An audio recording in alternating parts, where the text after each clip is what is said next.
Hey pushers, this is Mr. Narimatsu coming back with you with another video lesson. This time we are focusing on creating textbook outline notes. A really specific type of note-taking system that we use for our APUS history text. And I really feel that this note-taking system can really benefit you. I've kind of adapted this to what I did in high school and what I did in college. That really helped me out. A lot of students aren't really familiar with the outline note-taking system, but they are kind of familiar with Cornell Notes, and this kind of combines kind of both of those ideas. So that's what we're going to be focused on. A really important lesson today. Please, contact me or come and talk to me if you have any questions about any of the items today, because this will be close to anywhere from 30 to 40% of your homework. Usually, it'll be either the Khan Academy will be the other 50 or 60%, and then usually some kind of focus on our textbook and using this textbook. And like I said, this skill I think will be really applicable as you move forward, academically, not only in high school, but also if you pursue college and, any type of text to take notes. I think it's really important to kind of learn that type of note taking strategy, since a lot of information obviously does come from books and comes from reading. So let's go ahead and kind of introduce ourselves to this system, and hopefully, throughout time you'll be able to master it, kind of make it your own, and hopefully adopt it to other parts of, your studies and classes and subjects that you'd have to take later in life. So we're going to go to tips, tricks, and resources like always. Give it a little bit more time this time for this to load, so we don't have to go back and forth nearly as much. But scrolling down, I do have our textbook that is in a PDF electronic form. So that's pretty cool. I think it's actually up here. I'll look for the thing. I actually went past it. Yep. So this is the actual textbook that you have. You'll have a physical copy and we have a class copy, but really cool. A student found actually a PDF version of this. So I'm actually going to have this kind of load right now. So, some students kind of like that option, since they don't have to carry a book all the time. They have their Chromebook and they'll be able to do it. I have right here a template and also an example that I created for our first homework, which is about mercantilism and how the English used mercantilism on their colonies. But before we do that, what we're going to go ahead and do is we're going to take a look at a little template that I created for you. So overall, what this should look like is, up in the upper right-hand corner, hopefully your name and your period, then the section title or whatever section it is. And we're going to kind of go through the structure of a textbook right now. If you're a student that for their period project really wants to do those textbook style project, really pay attention to, how a textbook is structured. And hopefully you as a student will kind of understand this and use the organization to, your benefit, to really cut down in the amount of stuff that you read. And that's kind of the goal of what we're trying to do here, is we're trying to really focus on just getting the most important parts. And I really like this textbook as well, because it's not a big waste of time. There's not these long elongated stories. It's really trying to give the information very quickly. And what's cool is that's actually a review book. It's not an actual full-on textbook. So again, it's a little bit more condensed, a little bit more focused, and I like it for that reason. So we'll talk about the different sections, but whatever the title page, whatever the section title that you're beginning with, probably up on the top, might want to include a page number for future reference. And then, I went ahead and kind of showed you. So these are going to be Cornell notes. Many of you are familiar with the Cornell note system. So obviously we'll have a column where the left-hand side is a little bit smaller than the right-hand side. I kind of like this type of like actual ratio, of this, the size of the left-hand size and the width of the right-hand size. Sometimes students will have it really short, like really tight like that, or they'll have it really long, so kind of try to get your information to be about this. I'm gonna move it over here for this bottom part, but about that is okay. It kind of almost looks like a 1/5 to 4/5, right, type of ratio. But we'll kind of go through this. So these textbook style notes are going to have some kind of section or key term or subsection written on the left-hand side here.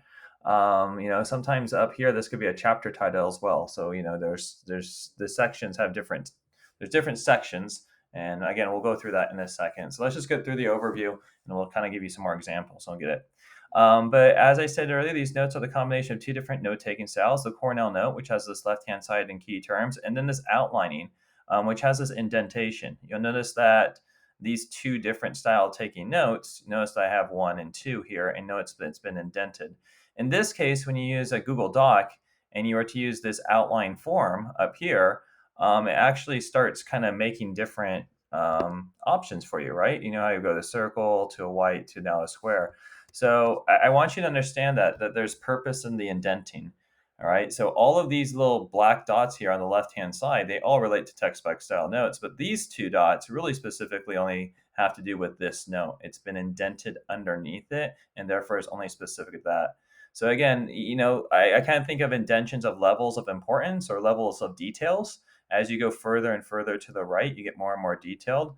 But once things start lining up, these are all going to be separate and individual notes. So, students are familiar with the Cornell notes, but like I said, not much of the outline notes, and we just showed you. Outline notes are really powerful because they provide a quick organization for useful information. They can get the detail very easily and without being too detailed or too general. And if done correctly, you'll write about 33% of what you read will be written down. You're going to notice that in our textbook, it's a little bit higher because the information is so much condensed in, right? There's so much really good information each and every sentence. You're going to see that. So you actually kind of almost are close to almost like a 60% ratio, actually. But typically in a larger textbook, you're looking for about what you read. Let's say you read one full page of a textbook. Hopefully, you're doing about a third of a page of notes, right? We're trying not to get the idea of notes is to make things easier, not harder, not to rewrite an entire book, but really to kind of internalize and kind of write some items down, get the hand, the brain, all parts of what the learning process really going. Outline notes are difficult for students because, like anything new, it is difficult. Many students' knowledge of notes are kind of limited to just the Cornell notes, and to create them, you have to understand that this is more detailed about this information, but yet these three items are kind of at again that same level of information about outline notes are powerful. So this is kind of like this indenting, kind of creates a different level of what I call like critical thinking, right? You have to really understand like detailed information and kind of organize it for in a little moment in your brain before you actually write it down in a note. And that process, in my opinion, is what helps you actually remember these notes, right? It's very difficult to remember all this stuff that's going on. We're going to talk about multiple times in class. You're a developing student. You have a developing brain. Not everything you are going to write down, you're going to remember. We know that we lose our memory a lot. No offense, but your brain won't be fully developed till 22 to 25 years old, something like that, biologically. So, of course, we're not going to remember everything, but the process of doing this hopefully will get us to remember some of these items. And then in those cases that we forget, hopefully we have an early, easy reference to that information. Sometimes you want to skip line. You'll notice that actually in my example, I didn't do that. So I kind of noticed that after the fact, after I kind of took a picture. So I'll kind of point that out as an error in my example, and hopefully you will not do the same. And what's really cool about this experience is I'll find good examples in class. I'll stop the class and we'll kind of learn from them. And students will you'll see all these different types of examples of things that students can do and what you can do. Again, left-hand side is all this information. In our textbook, there's chapter titles, section titles, subsection titles, and key terms. I apologize for not really pointing those out. I will write those down after the screencast, but what I meant to do is actually kind of show it to you in this example of the review book, which we will in a second. So I'll write those down and clean it up a little bit for you so you can refer back to them later. Other considerations when you're writing down your notes, if you could try to use your historical thinking skills, sometimes students will actually create like a cause and effect chart right here on the right hand side of the notes. They'll have like the title over here, and instead of like writing down these notes, it'll be causes and effects, and they'll like bullet the causes and the effects. I think that's really awesome. I've seen students create drawings. They've created quick maps, symbols, right? I'm going to show you that I've used multiple symbols a lot to really shorten down words, right? The idea of this is to make this as quick as possible, as painless as possible, even though reading and writing is a painful process. It's a learning process, and the learning process is not easy, right? It's difficult. So just understand that that'd be really cool to add those type of things if you want to. Like I said earlier, we're trying to shoot about 25 to 33% or 1/4, 1/3 of notes. That means if you do 1 page of textbook, hopefully you have about quarter or third of page notes. You notice that we go a little bit longer, because it's just so dense information, but try and give you kind of ideas about the kind of goals of what we're trying to do. We're not trying to write down every single word. Create a symbol system. Some of these are like this. I'm going to show you a couple examples in mine as well. All right. So let's go ahead and focus real quickly on how this is organized so that you can be clear about when I look at my example and we go back and forth on how this kind of goes down. We're going to go to, I believe, period 2. So in your textbook. Now, one thing about your textbook, and I guess we'll stop right here, is at the end of all of our periods, you do have these questions, practice questions. They're not really that good. You can see that book was written in 2016. It's the 2016 version. And the 2016 version was not nearly as up to date and has some of the changes that the test has. So we are way back into like period 4. So we need to go back just a little bit more. I know that page 35 is mercantilism, so we go back before that. So again, here's the structure of the textbook, but you'll have right here, it divided by a period, and then you have chapters, right? The 13 colonies, so chapter 2. So here in caps is the chapter title. And then you have a chapter introduction that sometimes we'll read. In some cases, we'll skip it because it's not important or we've covered it in another way, shape, or form. And then you get these kind of what I call section titles.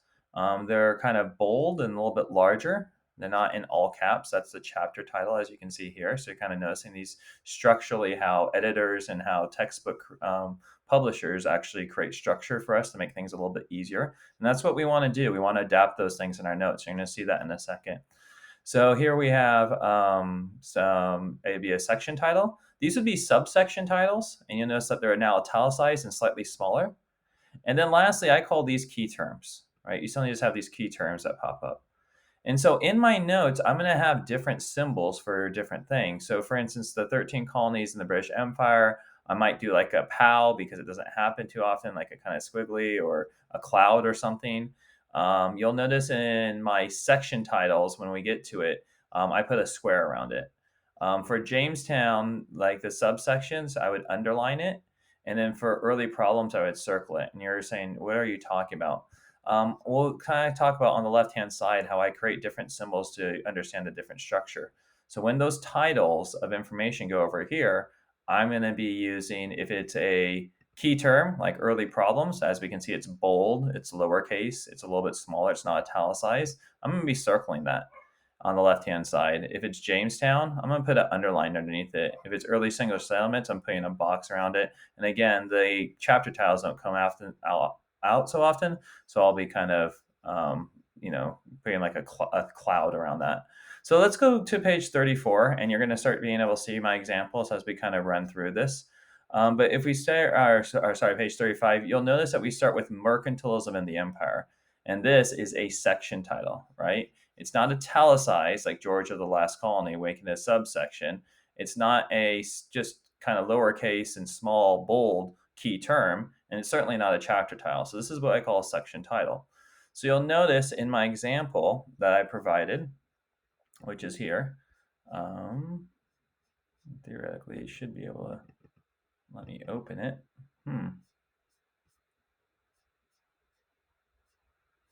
Well, we will change that to make sure that it's a link. So you'll see a link there, and I apologize. I'm not going to re-record through this experience. So just give me 1 second as I find that document and that picture, and we can just look at it ourselves. Let's see here. All right. So as you can see here, if I were to scroll up. So over here, you can see that I have boxed mercantilism and the empire. And again, I will go ahead and create a link for this so that it's a button. And over here, where it used to be a picture, will be a button, and it'll link you so that you can be able to zoom in and zoom out like I just did. But you'll notice on the left-hand side over here, I put a box for mercantilism empire. So first thing, I guess, I forgot my name up at the top, but here I put where my homework has begun. which is on page 35. So this is the homework that is also in the daily syllabus. It said mercantilism on page 35, so I put that on the top. Page 35 makes it easier for me as a student, and also as a teacher, it makes it easy for me to know what is being graded. First thing I saw was the section title, so I put mercantilism in the empire, and I put a box. And so let's go ahead and read this. So most European kingdoms in the 17th century adopted the economic policy of mercantilism. Now, you'll notice that the book immediately gives us something italicized. If it's bold, it's italicized. If something's changed later, if it's numbered, if it's listed with like a bullet, like that should draw your eye that, uh-oh, something important's happening. And in this case, it's giving us a definition, right? So let's go ahead and read on. So now we know that, these European kingdoms use this thing called mercantilism, but what exactly is it? Which looked upon trade, colonies, and the accumulation of wealth as the basis for a country's both military and political strength. Okay, so now let's go ahead and go back and take a look at these notes that I created. So what I put here, mercantilism. What is it? It's an increase in trade. And notice I put an up arrow. Notice that this is a arrow that's been indented. Why? Because this arrow and all this information relates to what? Mercantilism, right? Remember these levels. This is a level 1, and now I've indented it one more level, so maybe it's a level 2. So it's because there's an increase in trade, colonies, and money, that's dollar sign, and gold, to increase military and political strength. So what's mercantilism? Hey, it's to increase trade, colonies, and money and gold, and if we do that, we'll have a stronger military and a stronger government. Okay, awesome. Let's continue reading. According to mercantilist doctrine, a government should regulate trade and production to enable it to become self sufficient. So, again, you're noticing that this book is rich with a lot of information. So, I went ahead and added, okay, well, government should regulate trade and growth. In parentheses, I put economics and rely on only itself. You'll notice I'm not using the exact same words word for word. I'm not simply copying from the book, right? I'm taking a couple of seconds to internalizing this and using my own words, using synonyms, putting things in parentheses, putting symbols up. You'll notice also that I put like for and, like a little of a symbol as well. Government is not fully spelled out. This is okay, guys, because these are your notes, right? We're trying to make things simple on the process. Okay. Um, so it should only rely on itself. And then I put a little thing here. So indent not only should not itself, it shouldn't rely on other countries, right? Not only should it rely on itself, but that means it shouldn't rely on other countries. So it's the mercantilism is really spreading this really independent idea of countries. Okay. So let's go ahead and continue reading. Colonies were to provide raw materials to the parent country. So let me go ahead and do these little circles. It's pretty cool that you get to see a circle. So colonies, and you're noticing that's what my brain's doing, is I'm not reading everything. I'm kind of jumping from key term to key term. So colonies were to provide raw materials to the parent country for the growth and profit of that country's industries. And our word for industries is factories. Colonies existed for one purpose only, to enrich the parent. You notice that every couple sentences I'm going back to write my notes. It's not like I'm reading this whole paragraph, right? If you were to read this whole paragraph and try to do notes, you'd have to start all over again. The goal of this, guys, is not to read this 3 times. The goal is to read it once, get our notes, and move on, right? Try to be strategic with our time. So over here, now I'm done with those 2 sentences. I went, okay, so one idea of mercantilism is that they have colonies. And what did colonies do? They need to provide raw materials. And then in parentheses, I put lumber, furs, crops, and I put etc. to the parent country. And it needs to help the parent's country's industries or its factories. Now, you may not understand what those are yet, right? And this is where you'd come into class and go, okay, exactly how do colonies help the parent country's industries? And I'd explain it in class and I'll help you out, right? Please ask for help, and that's what I'm here for. All right. And let's go ahead and continue reading.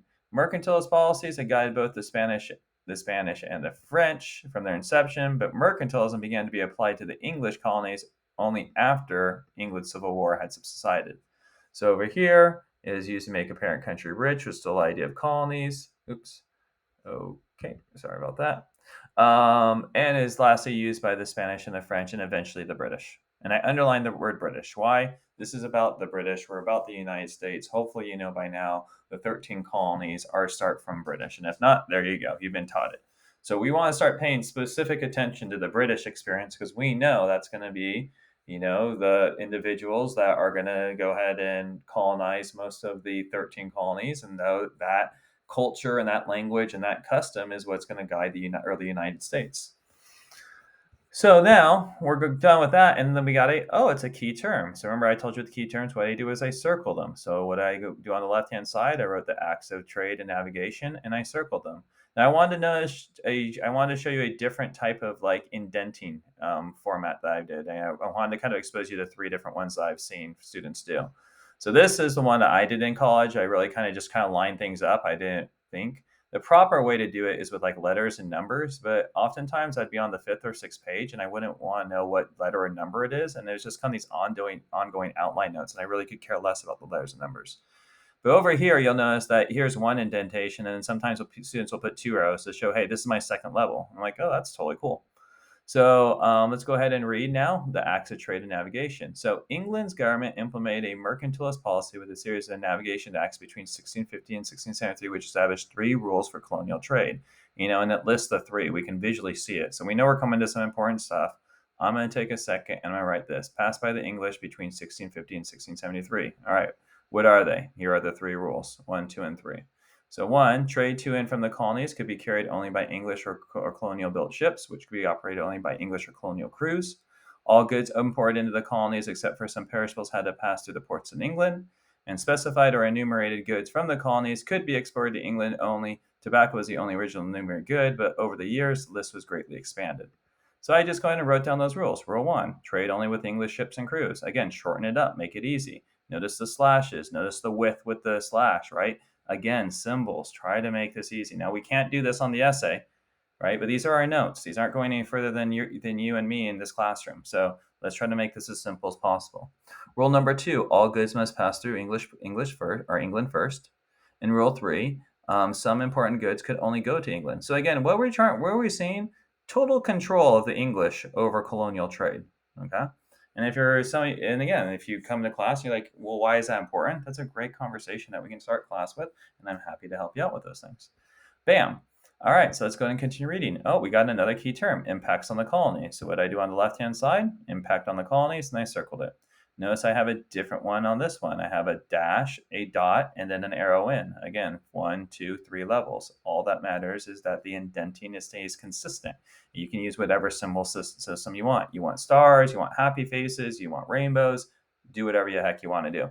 So the navigation acts had mixed effects on the colonies. The acts caused New England shipbuilding to prosper, provided Chesapeake Tobacco with a monopoly in England, and provided English military forces to protect the colonies from potential attacks by the French and Spanish. Well, these all sound really good, right? English, they become really good shipbuilders, aka become wealthy, they're prospering. The Chesapeake Tobacco Company has a monopoly. That means total control in England. That means they're making a lot of money because the only people that are buying English stuff only people buying American tobacco are the English, which is awesome. They don't have to compete with other places that are making tobacco, like in Cuba or in like other places. And it provided the English military forces to protect the colonies, right? These are all good things. So before I even began writing down these kind of cool things that are happening, I went, okay, well, these are positive effects. So I put, hey, well, you know what? The impact on colonies, there were mixed effects. Some were positive right here. And one of them is NE, stands for New England. Shipbuilding went to go up. They began making more ships, aka making more money. Chesapeake Tobacco, sorry about this. Chesapeake Tobacco had a monopoly. It went up as well. And lastly, English colonies received military protection from France and Spain. Perfect, awesome. So let's go ahead and continue reading. However, however, if these are positive and it's saying the word however, you know what's coming up next. Negative, right? And so here I have negative, and I would continue on the next page, draw a line, and keep my indenting system going on. So I paused there. I stopped there. I just want to give you guys one page of notes. Totally okay for you to copy exactly this page of notes if you want to start them. That's what they're there for. That's what this video is here for, to remind you on how to go through the process. If you ever forget how to do the process or need extra practice, that is, again, what these lesson videos are for. So usually you will notice that in the syllabus, if I tell you, hey, Mercantilism and Empire, page 35, it's not just this paragraph. It's until you get to the next, usually, section. Right? So again, here's a section, here's a key term, here's a key term, here's a key term, here's a key term, here's a key term, and bam, now we have the institution of slavery. Here's another section. We'll pause there. Okay, so that's where you'll pause. I believe you have to do the institution of slavery as well. And so if you were to do this one, you do the institution of slavery on a separate piece of paper, you'd start page 37, and bam, now we're into key term, key term. And again, we wait till the section, look at this chapter's done. So you'd be done, and you'd be done here for profit. So I believe your 2 assignments for period 2 for the homework is to complete this Mercantilism of the Empire. So you'd be reading all this, taking more notes, and pausing and stopping there, and then starting a new sheet of paper and starting with the institution of slavery. Hopefully you put this on the left-hand side and put in a box. Again, you guys can use whatever symbols you want, but make sure that if you're going to use, let's say, a cloud for the institution of slavery, from now on it's a cloud. If you're going to circle institution of slavery, just circle it, right? I want something consistent so it's easy for you to understand how your notes are organized so that you can refer to them if you want to refer to them in the future. And then demand for slaves. All right. And let's be real, guys, about what this is. Like, I totally understand that probably most of you will not even look at these notes again. Like I'm just, let's be honest about it. But the idea is that at least you're interacting with the text once. Hopefully you're bringing these are causing you to think of questions. Hopefully those questions you write down in your notes and add answers. And hopefully then we take these notes and put them on the key concept outline where we really study them later to help us go. This is one step of a multi-step process in the learning process, right? And I'm trying to show you we're interacting with notes. We're interacting with information multiple times. If you interact with it multiple times, we're going to be successful. I mean, if you only read this once and have a test the next day, I guarantee, and just told you to read it, we'd be having problems, right? No, we're going to read it. We're going to take notes about it. We're going to internalize it. We're going to quickly think about our notes. We're going to ask questions about it. We're going to reflect on it. We're going to take those notes and put them on the key concept outline. I mean, you are interacting with information 6 or 7 times. So by the end of the day, you know what mercantilism is, and you know what the issues of slavery were, by the end. And that's what the goal is, right? So that you're successful on the test. More success breeds more confidence. More confidence and success will make this easier. And like all things, guys, it's going to be brand new. It's going to be a little bit weird, but practice makes perfect. So I hope this helps out. And like I said, I apologize for some of the snafus here. Regarding obviously the outline notes here, I'll go ahead and add that information, exactly what they look like. And also, going back to the website, I will take out this picture that is not going to help out, turn it into a button so that you can able to zoom in and zoom out as your leisure. So, all right, guys, hope that this was helpful. Hope that you understand how to create these set of notes. And if you have any questions, please ask. That's what I'm here for. So let me know. All right, guys, till next one. Take care.